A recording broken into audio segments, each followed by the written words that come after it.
రాష్ట్రపతి పురస్కార గ్రహీతలు హాస్య చతురులు శ్రీమాన్ రంగి సత్యనారాయణ గారికి ఈరోజు మహామహోపాధ్యాయ నల్లాన్ చక్రవర్తుల రఘునాథాచార్య స్వామి వారి శత జయంతి ప్రయుక్త పురస్కారం లభించింది.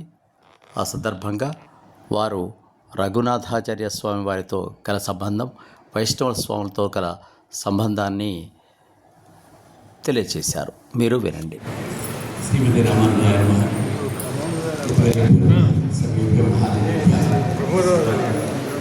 స్థితేభ్యః సదస్యేభ్యః సర్వేభ్యః నమాంసి భూయాంసి.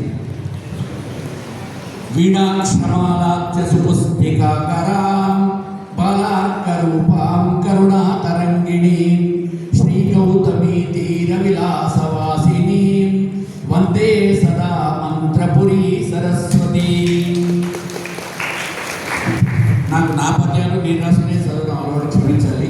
అయితే నా సౌభాగ్యం ఏంటంటే 14 మంది శ్రీ వైష్ణవ స్వాముల దగ్గర నేను కొంచెం చదువుకున్నాను. 4 సంవత్సరాలు వర్షాల 12 జనవరి వద్ద సంహితతో సహా వేదాభ్యాసం చేసి తర్వాత తర్కశాస్త్రం చేశాను. అప్పుడు నాకు తిరుపతి దేవస్థానం వారు కీసరగుట్ట వేద పాఠశాల ప్రారంభించామయ్యా, నీకు అక్కడ మొదటి అధ్యాపకంగా ఉద్యోగం ఇస్తున్నావు అని ఇచ్చారు. సరే, నేను అప్లై చేసుకుంటే. కానీ అక్కడికి వెళ్ళినప్పుడు నా వెంట వచ్చిన మా గురువులందరూ కూడా 14 మంది నన్ను దీవిస్తూ, అయ్యా నేను ఇక్కడ ఎలా ఉండాలి, నాకు ఎలాగా అంటే అదో పక్కన మణిగంటి తిరుమూర్తి ఆళ్వారు గారు ఉన్నారు, ఆయన సహవాసం చేసి చాలు అన్నారు. అలాంటి మంచి మిత్రుడిని నాకు అక్కడ నా గురువు ప్రసాదించేసి వెళ్ళిపోయినారు. శిష్యులు లేరు, నేను ఒక్కడే అధ్యాపకుడిని. మా ప్రాంతాల నుంచి ఒక 5 విద్యార్థులను తెచ్చుకొని కీసరగుట్ట శ్రీ వెంకటేశ్వర వేద పాఠశాల ప్రారంభిస్తే ఇవాళ 300 మంది నడుస్తున్నారు. సరే, బలవంతంగా నాకు కేంద్రీయ విద్యాలయంలో పనిచేస్తున్నప్పుడు ట్రాన్స్ఫర్ జరిగితే విశాఖపట్నానికి, ఇక్కడ ఎవరు దొరుకుతారా అని చెప్పి నమస్కరించుకుంటూ ఉంటే ఆ ఎన్ఎస్టీఎల్ గేట్ వెనకాల ఉన్నటువంటి వేణుగోపాల స్వామి అనండి, లేదా సింహాచల అప్పన్న స్వామి అనండి, నాకు సాతులేని గోపాలకృష్ణమాచార్యుల వారితో నాకు చక్కని సహవాసం కల్పించారు. వారి యొక్క ముఖారవిత నుంచి సుదర్శన శక్యం భాష్యం వినేటువంటి మంచి ప్రవచనం వినేటువంటి అవకాశం ఎన్నాడో కలిగింది. మీ అందరికీ తెలుసు, సుదర్శన శక్యం అంటే హాస్యానికి చెప్పట్లేదు, పళ్ళు లేని వాడికి ఎండు శనగలు ఇచ్చినట్టుగా ఉంటుంది. అందులో పదబంధం అంతా కూడా సుదర్శన శక్యం పళ్ళు లేని వాడికి ఎండు శనగలు ఇచ్చినట్టుగా ఉంటుంది. అలాంటి దానికి వారు భాషను చెప్తుంటే అది వినేటువంటి అదృష్టం కలిగింది, దాన్ని నేర్పించారు వారు.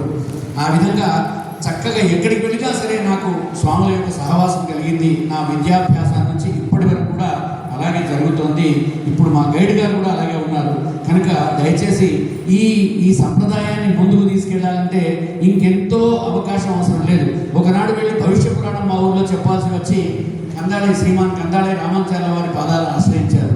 ఆయన నెత్తిపి చేయబెట్టేసి నువ్వు చెప్తా ఒప్పుకోమన్నారు. లేదండి, నాకు ఉపదేశం లేదు, నేను ఎలాగ పురాణ స్పర్శ చేయను అంటే నన్ను వారు అద్దెకుంటున్న ఇంటికి నాగోల్ లోపల ఎక్కడో దూరంగా రమ్మని చెప్పి పిలిపించి అక్కడ హైగ్రీవ ఉపాసన ఇచ్చారండి. అలాంటి మంత్రోపదేశం చేసిన మహానుభావులు నా గురుదేవులే. వారు ఇచ్చిన దానితో తృప్తి కూడా. అయితే ఇస్తున్నప్పుడు ఆయన ఒక మాట అన్నారు, ఇప్పుడే మొదలుపెట్టు అన్నారు. 8 సార్లు భాగవత సప్తాహాలు చేయించారు. ఎందుకు చేశారంటే వారు అన్నారు, కృష్ణ ముకుందమాలు చదువుకున్నావు కదా, కృష్ణ త్వదీయ ఫలపంకజ పంజరాంతం అజైవమే విషదు మానసరాజహంస ప్రాణ ప్రయాణ సమయే కఫ వాత పిత్తై కంఠావరోధన విధౌ స్మరణం కుదస్తే నువ్వేం చేస్తావురా అన్నాడు.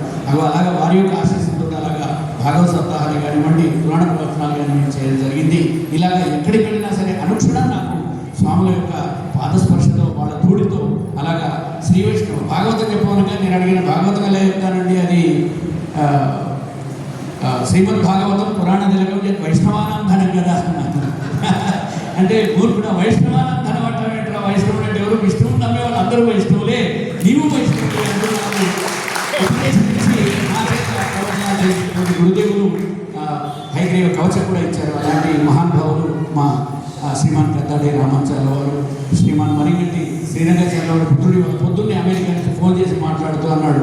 ఆయన కూడా మా మణిగంటి శ్రీరంగాచార్య వారు ఆల్ ఇండియా సాంస్కృతిక కాన్ఫరెన్సెస్ మీ గోకర్ణ వెళ్తుంటే వారికి నమస్కరించడం మర్చిపోయినాను. కాలేజ్ అంతా తిరిగాను, వారు ఎక్కడికో శౌచాలయానికి వెళ్ళినట్టు నాకు కనిపించలేదు. సరే, తిరిగి వెళ్ళిపోయి ఐగారు కనిపించాలి అంటుంటే ఆటో బస్సులు ఎక్కమని నన్ను తోసేశాడు. నాంపల్లి స్టేషన్ వెళ్ళిపోయినామండి. వెళ్ళిన తర్వాత మీరు చెప్తే నమ్మరు, నా పైన ఉన్న శిష్య వాత్సల్యం నా గురుదేవులకి మరిగంటి శ్రీరంగాచార్య వారు, శ్రీమాన్ మంగీపురం రామాచార్య వారు, శ్రీమాన్ సముద్రాల శ్రీనివాసాచార్య వారు ముగ్గురు కూడా ఒకే రిక్షాలో ఇరికి కూర్చొని నాంపల్లి స్టేషన్కి వచ్చి నా చెవులో 2 రూపాయలు పెట్టారండి. నా పూజా గృహంలో 2 రూపాయల నోట్ ఇప్పటికీ ఉంటుంది. అది నా పైన ఉన్న శుభవాత్సల్యం నా గురుదేవులు నా పితృ ఎందుకు 1000 రూపాయలు తీసుకొని 9000 నేను మా తమ్ముడికి మళ్ళీ రిటర్న్ ఇచ్చానంటే, మా నాన్నగారు కూడా ఇదే సంవత్సరం జన్మించారు. కార్తీక శుద్ధ పంచమ రోజు రాబోతుంది, 5 రోజులు, ఇంకో 10 రోజుల్లో వారికి శత జయంతి ఉంటుంది. అందుకని నేను తీసుకున్నాను. దయచేసి అది ప్రేమగా స్వీకరించని మరొకసారి ప్రార్థిస్తూ, ఈ అవకాశం ఇచ్చిన పెద్దలందరికీ కూడా 2 నిమిషాలు వినేందుకు ఒక చిన్న నా అనువాద 2 పద్యాలు చెప్తానని చెప్పమన్నారు ఇక్కడ వాళ్ళు. నాకు రాష్ట్రపతి అవార్డు రావడంలో అది కూడా ఉపకరించింది ఒక 2 నటించిన అనుష్ఠుపులే. జ్ఞానిన్ జ్ఞానిన్ ఆమ్ తాత అత్సి శర్కర నో తాత వదసి అసత్యం నో తాత వదనం దర్శయ హ హ హ. దాని అభిచ త్వంకిల త్వంకిల లలితస్తార ట్వింకిల్ ట్వింకిల్ లిటిల్ స్టార్ ఇది.